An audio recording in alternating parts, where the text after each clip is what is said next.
All right, English exam on the horizon? You're in exactly the right spot. For the next 5 minutes, we're going to do a super quick, high-energy workout to get your brain totally exam ready. Let's just jump right in. Yeah, that pre-exam feeling, it can be a lot, right? You've studied for ages, but you're still kind of worried about those tricky questions, or maybe that moment your mind just goes blank. It happens, but don't you worry. We're going to turn all that pressure into pure focus. So yeah, think of this as our little mental gym session. We're going to flex those grammar muscles, we'll perfect our writing form, and then we'll cool down with some reading comprehension. Sound good? Let's do it. All right, first up, let's tackle a classic exam challenge. That tricky grammar. We're going to laser focus on one structure that, it just pops up on tests all the time. The second conditional. Let's make sure you've got this thing down cold. Okay, so the big secret to second conditionals, just remember they're for imaginary situations. Daydreaming, basically. And the structure is your secret weapon. That if part gets the simple past tense, and the result part gets would plus the verb. That's it. Simple, right? Let's actually put it to the test. Okay, take a look at this first exercise here. If you be a pilot, you fly around the world. Now, how would you fill in those blanks using that rule we just covered? Just take a second. Think about it. The first part is that imaginary condition. And the answer is were. Now here's a little pro tip for you. With second conditionals, we often just use were for everybody. I, you, he, she, it doesn't matter. It really hammers home that it's a hypothetical. So you get if you were a pilot. And then for the second blank, we've got could fly. Now you could say would fly, and that's totally fine. But could is great here because it really emphasizes the ability you'd suddenly have. It just fits perfectly with that would plus verb part of our rule. So let's see the whole sentence put together.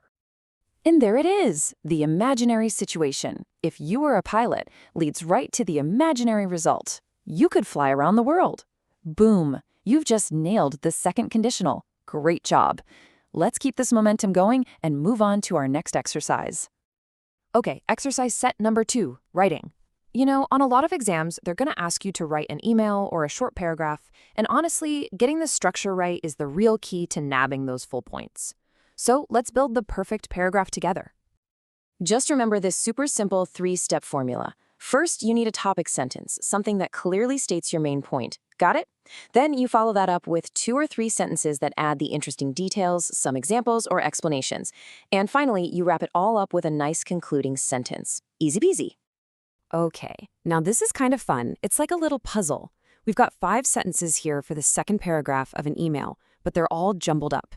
So, using that 3-step structure we just talked about, can you figure out the correct order?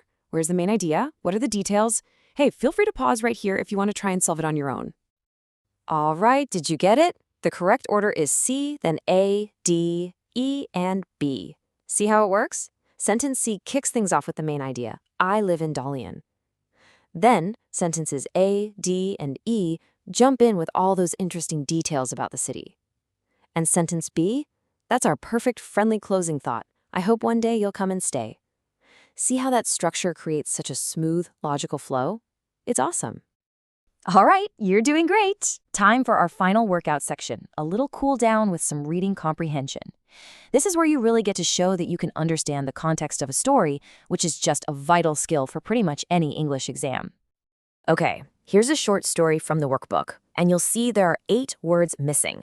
Now, the best way to tackle this is to read the full sentence first.